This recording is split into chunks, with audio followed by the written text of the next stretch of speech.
Hey y'all, it's your girl Millie Chan. Let's get into the Real Housewives of Atlanta. Let's go. Okay, I go up for Britt. I like Britt, and I'm fine with her former castmate being gone. I'm definitely okay with that.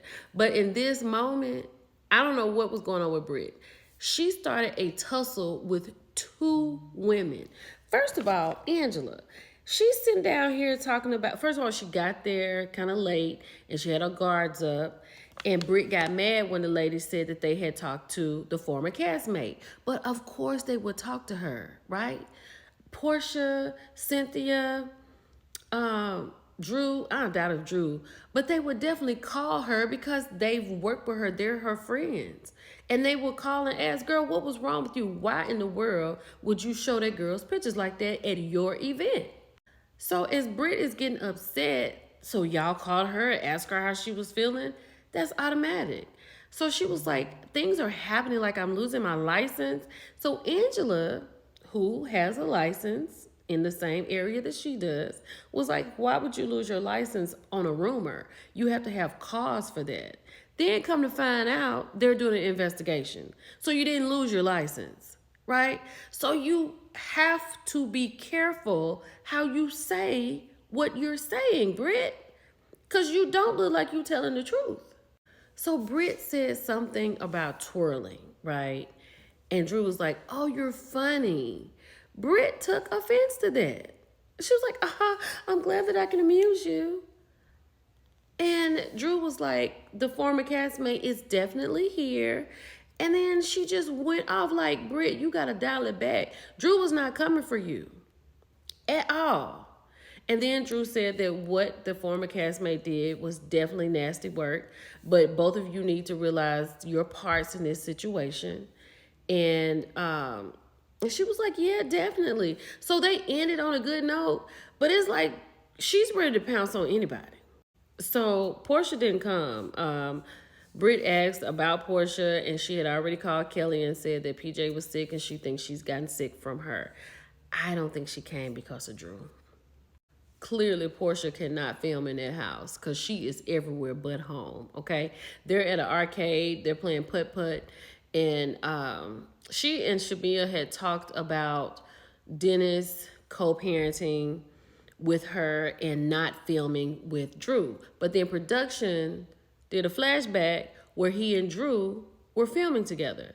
And then she was like, we're family or whatever. You're co-parenting, right? You are married to someone else. You're just co-parenting. So he can do whatever he wants to do. Porsha, for whatever reason, I don't know why she's trying to hold on to this beef with Drew. This is not cute. I don't like it. But then Child Shamil had asked her about the embryos that she has with Simon. So we had heard that before, that she had them frozen. So Porsha said, we can't even talk about that right now. We got to get this other thing worked out. I can deal with that later. I feel you on that. But it was so funny when Porsha said she's at war with her influencer husband, because just imagine how this show really would have been had Simon been able to go live after the show every night. Child, that would have been something else. You know what? I was really happy that Britt's mother was there for her. She needed her mom in this moment. She has been embarrassed. And, ooh, child, when she said that her former castmate had shown that picture to 200 people of her on the mic, like, you got to talk, you got to explain it. When your mama called, baby, what's going on? I'm just glad she was there for Britt. Let me tell you something. Angela, Angela was starstruck when she walked in the studio and saw RL, right? At that moment, she was like, ooh, ooh. Shamia, I am so sorry what happened at that dinner when you were trying to play your music and Porsha was laughing too loud and we couldn't hear it. I didn't realize that you was a real singer and you was really serious about it and you really got RL in the studio. Baby, she was like, oh my gosh, she's a singer. Like, honey, she was starstruck at that moment. Then Drew had come in. She was a little starstruck. And I didn't like that Drew brought up PJ's name. I didn't like that. Like, you didn't have to do that. You know, she was like, the music that we're going to do, PJ can have her college paid for. That was a dig. And then she was like, Shamil said, I think it's already paid for. She was like, well, maybe I can buy some snacks. Like, stop talking. Like, Drew is very great value. I don't know if I said that already, but she gives me great value as a housewife. Like, these two are housewives, and she's a great value housewife. It's like nobody really hears her. And she drives me crazy, right? She gets on my nerves so bad. I'm not gonna lie, y'all. This gave me PTSD. I was a little triggered when him downstairs came upstairs, and she was like, "Ooh," like she was shocked that Ralph was coming upstairs. And the part that got me, that made me just, when he said, "It's my time." I know it's your time. What you doing up here? You hear me up here talking to the kids eating? Why are you in here? It's daddy's time. It's Father's Day. So when she gets up to leave, and she should have just got her stuff and walked out the door, she gonna turn around and say, "I need to talk to you." Girl, you have an app. Why are you talking to this man?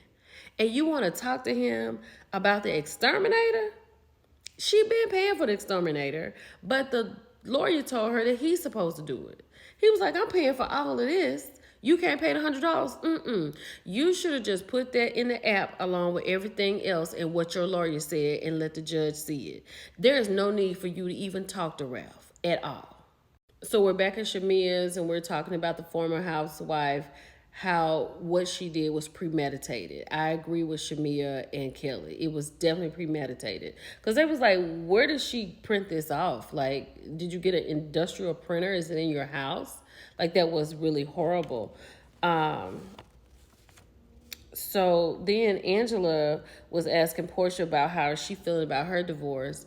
Porsha got in her feelings. She started to whimper. There were no tears. And she said, "I was just hoping that maybe we could just, get the divorce and just be a family." It doesn't work like that, right? I wish these two could get it together because I understand their chemistry, right? Everybody started kind of rallying around her when she said that, PJ had asked about Simon, and she texted Simon about what PJ was saying, and he left her on red.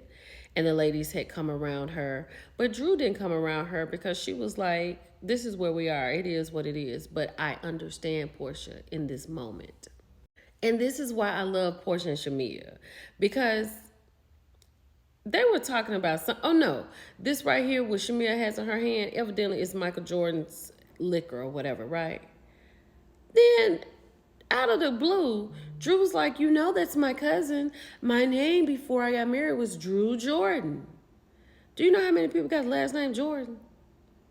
Why didn't you lead with that, Drew? Who knew that? Has she ever said that before? And then it was Shamia and Porsha laughing.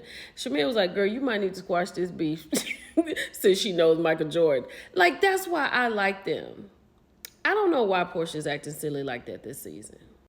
Angela finally got a chance to really talk to Porsha, to ask her what she meant by she knew something about her husband. And Porsha was like, "Girl, I was just playing with you. Like, I realized we're getting to know each other. You don't know me like that. I don't know you like that. And I was just playing." So she was like, "Oh, okay."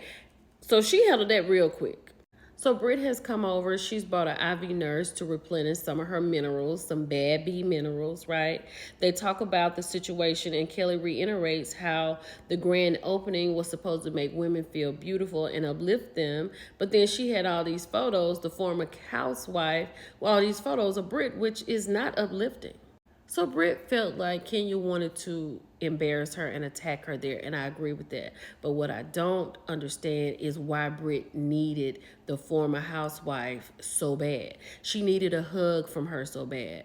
Like, I think the former housewife actually called her a Balmain Barbie when she went to Kelly's charity. I know she called her that. And then she hugged her at the bank. Like, what do you want, Britt?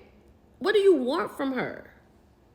Now, Britt did explain that she did some crazy stuff when she was younger with her boyfriend, right? But she said she had that scrubbed, and the former housewife put a lot of work in to find that, to embarrass her on her grand opening of her spa. But here's something else. We got to figure out why he is standing up giving her a hug, because he wasn't consoling enough for me, because she should have had soft kisses on her forehead as she laid on his chest. Because what is this?